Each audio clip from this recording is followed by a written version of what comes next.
大家好，我是群主，欢迎来到我的参数分析节目。上一期节目当中呢，给大家讲的是一款来自于机械革命卖4000块钱的商务轻薄本。今天给大家讲一款也是来自于机械革命的卖6000块钱的游戏本啊，它的型号是机械革命极光 X 潮玩版啊。潮玩版一看这个命名啊，我们就知道它是一个主打游戏体验的产品啊。那我们就来看看这款6000块钱的游戏本，它的硬件规格，它的性价比如何啊？我们先从它这个官方的大图宣传页这些配置来看，然后呢，它大图宣传没有提到的部分呢，群主会在后面进行补充。首先，我们先来看它这个外观。然后这款型号呢，它是有白色、灰色两个型号的啊。那么普遍我看是很多人更喜欢这个白色的，所以说，那么这一页我们就按白色的这个去讲啊。好，我们首先来看一下啊，它都怎么宣传的。首先呢，告诉你啊。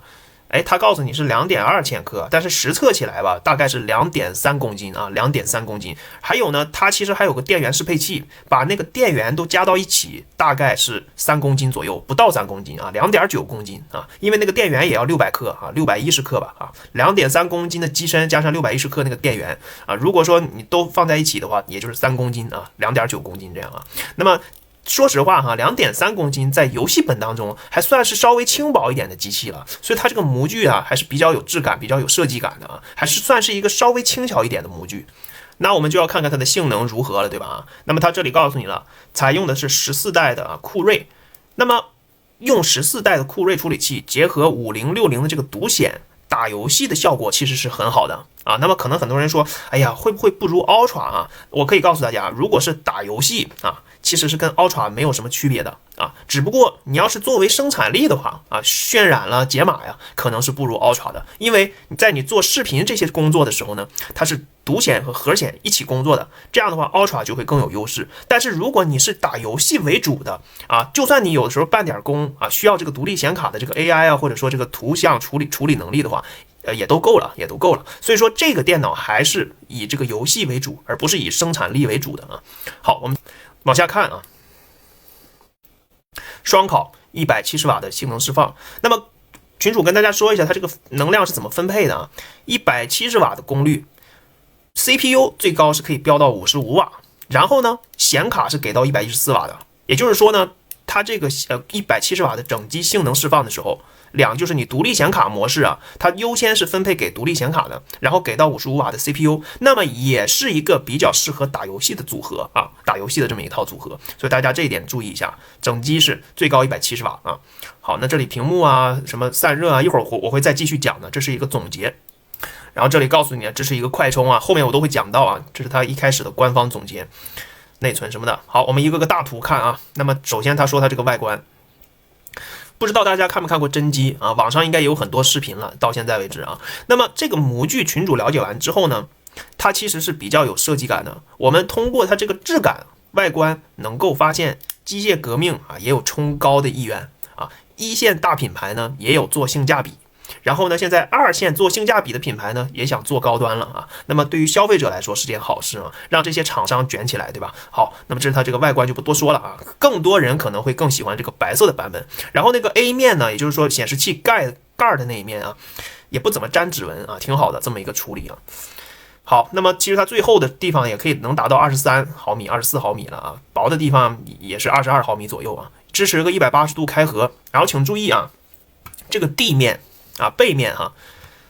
看到这些开口了，对吧？可能很多人会想，这个开口如果它是一个内吹的散热怎么办啊？那么后面我会讲到的啊。好，我们接着往下看，他告诉你啊，刚才我已经说了这个170瓦的性能释放。那么请注意，我要讲的是呢，它分为狂暴模式和静音模式，它其实就这两个模式。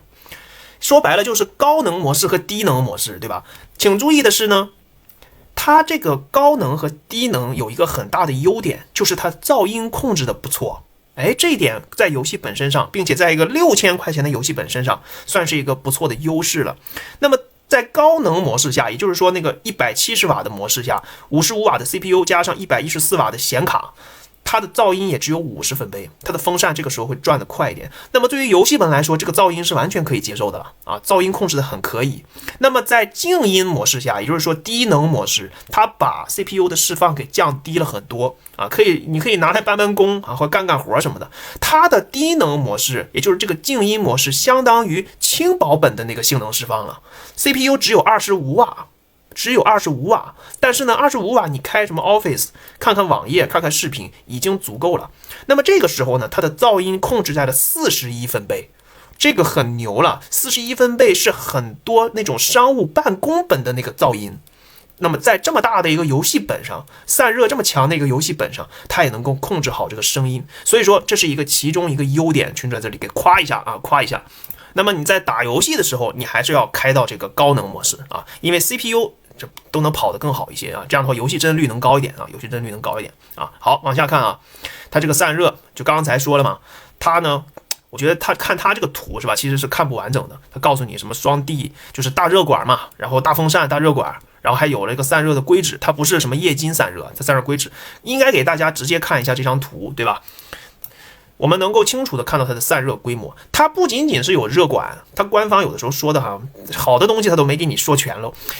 大热管、双风扇，而且它还加了散热的均热板啊，可以说它的散热规模是非常好的啊。它是 LCP 的风扇加上第10大热管，再加上均热板这么一个散热的一个组合啊，组合。而且呢，请注意，刚才我不是提到那个地壳的那个开孔吗？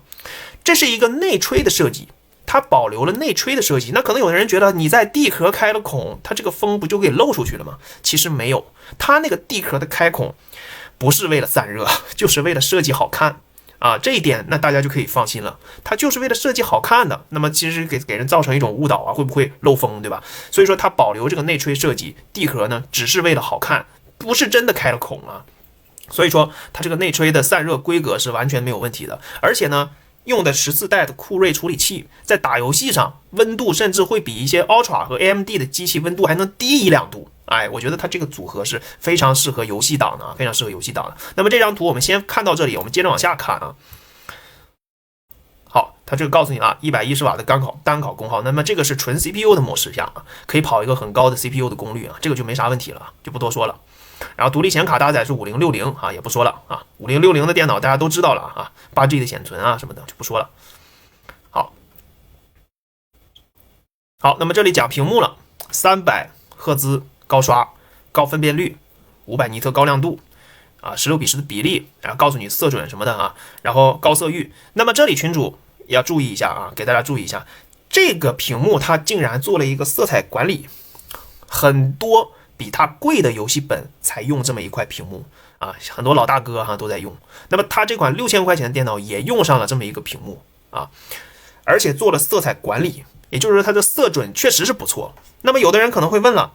那是不是可以作为生产力啊？加上这个独立显卡，而且刚才还说了，它这个噪音的控制也不错，是不是可以作为办公用的电脑啊？哎，为什么不可以呢？为什么不可以？对吧？你拿它来工作，它就是工作本；你拿它打游戏，它就是游戏本嘛。所以说，就看你个人的需求，你是怎么去看待它这个东西，是吧？所以说，这个游戏本，而且是相对轻巧的一个模具啊。所以说，大家可以根据自己的需求来进行选择。它这是一块经过一个色彩管理的啊。好，双显3模自由切换啊，极显、混合、独显都支持，就不说了啊。然后呢，它的这个内存，这里讲的是一个它这个内存条嘛，没有抠抠搜搜，只给你一个16G 单条，直接32G 加1T 给到你啊，直接32G 5600兆赫兹的这么一个给到你啊，它就不用你再自行去升级扩展了啊。那么它给了你1T 的 PCIe 4.0， 请注意的是，它给的是金士顿 PCIe 4.0/4的 QLC 颗粒。那么对于很多人来说，这一点稍微有点遗憾啊，它没有用 TLC 的，它是 QLC 的颗粒。那么虽然是 QLC 颗粒啊，不过性能还可以，也是给到了一个5800啊6000左右这么一个读写性能啊，所以说5700啦5800啦这么一个读写性能还是可以的，性能还是可以的，只不过它的使用寿命就可能是没有 TLC 那种高规格的寿命长啊。但是我觉得一般打游戏的，我觉得可能会觉得有所缺憾吧，但也能接受，对吧？是不是也能接受啊？我觉得还是可以的，还是可以的。双硬盘扩展、便携升级啊，然后啊，它给了你一个2280的硬盘位啊，这里大家能不能看见，对吧？给了你一个2280的硬盘位，你就是后续可以再加装啊，硬盘容量不够了，你可以再装一个硬盘啊，2280这个还是给的比较通用性还是比较强的，对吧？好，这里告诉你啊，这个什么有这个灯啊，键盘有灯就不说了哈，这个。然后我们就看一下这个键盘布局吧，是吧？小尺寸的这个小数字键盘，全高方向键啊，该给你都给你了啊。然后呢，大家看一下这个触控板嘛，它这里有没有说？它这里没说啊。群主给大家补充一下，它这个触控板，你说它这好东西，它竟然不介绍哈。它采用的是一个 AG 玻璃的啊，磨砂玻璃的这么一个触控板，材质用料是很好的啊。有很多高端本采用这样的触控板，它给到一个6000块钱游戏本上，那有多少人会用这个游戏本的这种触控板呢？就可能用的人都不太多，都用鼠标键盘嘛。而且它还是一个240赫兹的高采样率的这个触控板，而且还有抗油污涂层，是吧？它这触控板还挺好的。但是请注意啊，你看它硬件给的好，你高兴了一下，但是你玩游戏的时候啊，你那个手腕啊、手掌啊，有的时候会碰到这个触控板，在打游戏的时候会造成一点误触。那怎么办呢？打游戏的时候你就手动把这个触控板给关掉，这样的话防止你造成一些误触啊。你比如说你用鼠标用键盘的时候，用鼠标加键盘这种组合，你就可以把触控板先关掉，手动关闭，是吧？然后如果你真的用它来干活、办工的时候，你再给它打开，需要用的时候再用啊。那么这个触控板吧，放在这个游戏本上哈，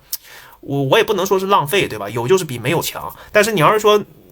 你把这个触控板用个稍微一般一点的，然后其他地方再加强一点，不就更好了吗？反正是它是这么定位的，我也没法说什么。好，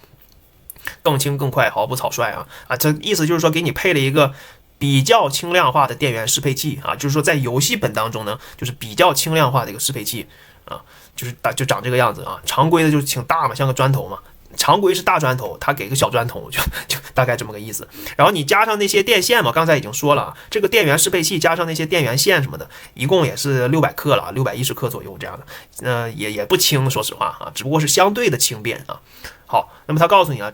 一会儿我们在接口上再说啊，它这个充电的功率什么的啊。好，往下看。有一个物理防窥的开关，有一个物理的拨片，就是一个拨片，你可以把摄像头，你不用的时候没事就可以把那个摄像头挡上啊。但是这里没有说支持人脸解锁，也就是说它没有指纹解锁，也没有人脸解锁，你就得输密码解锁了啊。它就是不支持那个 Windows Hello 的这些硬件，生物解锁它就没有啊，生物没有。所以说我们接着往下看吧，这个少了一个解锁的模式啊，要是给你个指纹就好了，但是通常一般都在商务本上给，然后他给的是那个人脸解锁也没给，只是一个摄像头啊，然后你可以把摄像头挡住，大概是这么个意思。然后他告诉你什么音效加持了，它这个扬声器呢其实就一般啊，双扬声器也不是什么4扬声器，双扬声器，但是音量还是挺大的。音效还是比较，音质呢也是比较清晰的，音效也还行，但是不是那种音质特别强的那种扬声器，就是你也不能说听个响，因为它确实音量还很大很清晰，就还不错吧啊，只能说没有那么差，但是也没多好啊，就一般般的水平啊，一般般的一个扬声器，2个喇叭啊，好，然后它这个什么控制中心啊，就是可以调嘛，就不说了啊。丰富接口啊，那么这里讲到接口了啊，首先看屁股这里啊，这是140瓦的私有快充协议。但是请注意，140瓦的快充你要单独买啊，它官方单独卖这么一个140瓦的私有协议快充，而且呢，快充是在关机的情况下才能使出它那个最快的速度啊，才能用出它最快的那个快充速度来。那平时你开着机一边玩一边充是没有那么快速度的啊，这点注意。然后这个 C 口呢是10G 的速率啊，然后我们继续看屁股这里的接口哈，是圆口的电源啊，这样的话就不用占 C 口了，也挺好的，在屁股这里啊。然后呢还给那个迷你 DP 2.1，哎，这个接口挺有生产力啊，对吧？啊，打游戏当然也可以，对吧？你能接入一个更高规格的显示器，比如说像 4K 240赫兹的那种高刷啊、高规格的 4K 显示器，它都是可以使用的啊。而且它给你 HDMI 2.1啊，也就是说外接显示器可以同时接3-4个，对吧？啊，同时可以接3个显示器，最少应该能3个啊。好，防盗锁孔啊，然后还有有线网口，对吧？那么你插网线打游戏可能会更稳，比 WiFi 要稳一点，是吧？然后 A 口2个，A 口3个啊，左右。啊，有一面是2个，有一面是1个啊。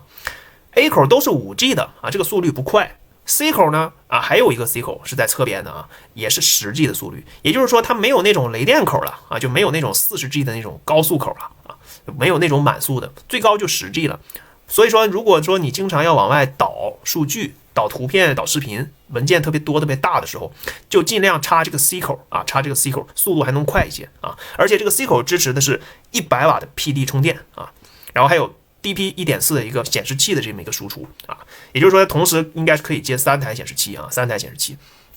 一个 C 口啊，2个 C 口啊，那就是同时能接4个显示器啊，能接4个显示器，还有因为还有个 mini 啊 DP 2.1的啊，好。生产力、游戏都很强，这个接口是非常齐全的，只不过传输的速率不是特别满速的，只有 C 口还行，给了个10G 的啊，没有给到40G 的。好，然后这是它官方的介绍就到这里了啊，然后还有就是它这个售后了，有2年质保啊，2年质保啊，就是主要的硬件都给你保2年啊，一些就是包括风扇、摄像头这种小件也是给你保2年，像别的品牌都只给保1年，对吧？电池给保1年啊。那就没什么好说的，这是它官方给到你的这些讯息。我看看还有什么要给大家补充的地方啊。好，首先我们看这张图啊，它有一个网卡是 AX201 的 WiFi 6网卡。那么 AX201 呢，其实不是一个很新的网卡了，是一个老网卡，来自于英特尔的老网卡。但是这个 AX201 WiFi 6虽然没有 WiFi 7，但是它的速率是很高的，很稳定的，基本上你现在也不需要换。那么你想换也行啊，它是一个可更换的，只不过按目前的大家的这个需求来看的话，其实是不需要换的啊。这个网卡是 OK 的，没什么问题，只不过它不是最新一代的而已啊，它是跟这个14代酷睿也能搭配的挺好的啊。所以说这是它的网卡 AX201 啊。然后往下看，我们能看到它这个电池是80瓦时。那么在16寸游戏本当中呢，它也不算特别大了啊。当然了，游戏本嘛，这个功耗都比较高，打游戏啊，包括你干活啊，都是一些高负载的应用啊。所以说它这个电池续航不会很长，估计也就2-3个小时啊，2-3个小时应该就没电了啊。所以说大家如果不插电的时候啊，就省着点用，开一个什么那个低功耗模式，就是那个静音模式啊，也就是我说的那个低能模式啊。所以说这是它的这个电池和它这个可更换的一个网卡啊。包括它那个硬盘啊，它有一个硬盘位是可以再加装硬盘的啊。好，我们接着看第二个点，第二个点在键盘这里啊，它是一个 1.6 毫米的键程。那么这个键程呢，对于游戏本来说，手感还是不错的，手感还是不错的。它把右侧的这些，比如说小数字键盘的一些键呢，给稍微缩窄了一点，那么给你保证到的是一个全尺寸的这个主要操控的这么一个界面。主要打字的这么一个界面，包括游戏的这几个按键啊，都给到你一个比较好的尺寸，布局也算很合理嘛。你看这方向键也是很合理的。主要是给大家说的是补充的是这个 1.6 毫米的这个键程是比较长的啊，用起来是比较舒服的啊，这是第二个点。第三个点呢，为什么停在这个物理开关这个地方呢？因为它这块给放大了啊。这里呢不光是有一个拨片可以挡住摄像头。在这个位置呢，除了摄像头之外，它还有2个麦克风，所以它这里是有2个麦克风的啊，这没什么好说的，就是给大家补充一下啊。那么第4个点呢，给大家看的是这个内存条这里啊，那么它采用的目前群主了解到的是呢，采用的是个32G 双通道，2个16G 美光5600的啊，它是来自美光的5600啊这么一个频率的。延迟呢算是比较低的一个内存，所以它这个内存质量还是比较好的啊。只不过那个硬盘是金士顿的 QLC， 可能很多人对 QLC 吧有点介意，对吧？如果说你实在是介意，那你就自己再换一个，或者说你自己加装一个，对吧？那就没办法了啊。好，那么这是这几个点啊，我们接着其实还有一个小点，最后一个小点呢，就是放到这个外观这里啊，它是 A 面镁铝合金。然后 CD 面呢都是复合材料啊，也就是说它不是那种全金属机身 ，A 面也只是镁铝合金。那么这样的话，它也是因为这样，所以说能把这个机身能做的稍微轻巧一些啊。那所以它这个模具也算是用了一些心思的啊。我们通过它这个模具和设计呢，明显能够感觉到机械革命是有意在做质感这件事情啊，就把这个机器呢越来越往高处做啊。所以说它现在以前走性价比的也是卖到6000多了，对吧？然后呢，刚才也说了这个。电源充电呢，是一个这个，他说是给到一个比较轻巧的适配器嘛啊，那是一个250瓦的，结合它这个整机呢最高释放到170瓦这么一个性能啊，我认为给的还是比较到位的，所以说这个机器呢配置卖点几乎已经给大家说完了，我觉得应该都知道适不适合自己了。那么从它这个配置上来看，除了那个硬盘是 QLC 略有缺憾之外呢，其他方面没有特别明显的缺点了啊，所以说很多人。也对比过一些更便宜的机器，也对比过一些其他的品牌，然后最终可能还会选这一款，因为这款热度确实是很高，我只能这么说。虽然说现在这个笔记本厂商卷这个5-6千块的机器吧，都特别卷啊，但是呢，这款机器我认为还是比较有性价比的。也有很多观众问我，主要是因为它点名率确实蛮高的啊，点名率第2高的是那个 X Pro 啊，那么这个点联率比它还要再高一点啊。那么主要是群主认为，像这个14代的酷睿加上5060的显卡这么一个组合，用来打游戏是最好的体验啊。就是相比于你买 Ultra 的机器来说，如果咱们不算生产力，纯打游戏的话，反而我更推荐这种 i7-14650HX 和5060这么一个搭配啊。这样的话是比较有性价比的，甚至说跟锐龙的、跟这个 Ultra 7的一些游戏本相比，它温度还能低一点啊，低个1-2度都是有可能的。所以说，我觉得它在这个噪音上、温控上，包括那2个模式对于这个风扇风控这个噪音这么一个控制，我觉得还是做的挺好的。对于一个游戏本来说，那么我觉得这款性价比机器来自于机械革命呢，大家最终还是要注意它的售后服务，包括它这个品控，买来之后好好检查检查，如果没什么质量问题的话，就可以放心使用了啊。那我就会把这个价格我们看一下我就把这个补贴完是6300，现在还有没有这个一卡了？就是说还能优惠300嘛，对不对？我不知道现在有没有这个一卡了，大家问问客服吧，好吧？那么现在补贴完的价格就是6300，32+1T 这个版本，就是这个白色的这个6300，我就把它的链接挂到评论区的置顶，然后大家可以直达去选择，你是选白色还是选灰色，你可以自己来随便选啊。然后呢？现在群主的频道已经有很多人在我这儿买东西了，我非常感谢大家的信任和支持。我主要是把很多就是不太懂电脑的嘛，看我的视频他能够听明白，那么这就是对大家有帮助的节目了。那么如果大家觉得我这个节目能够帮你们选择游戏本的话，可以给我点点赞、点点关注，或者一键3连都可以。我们就下期节目再见了。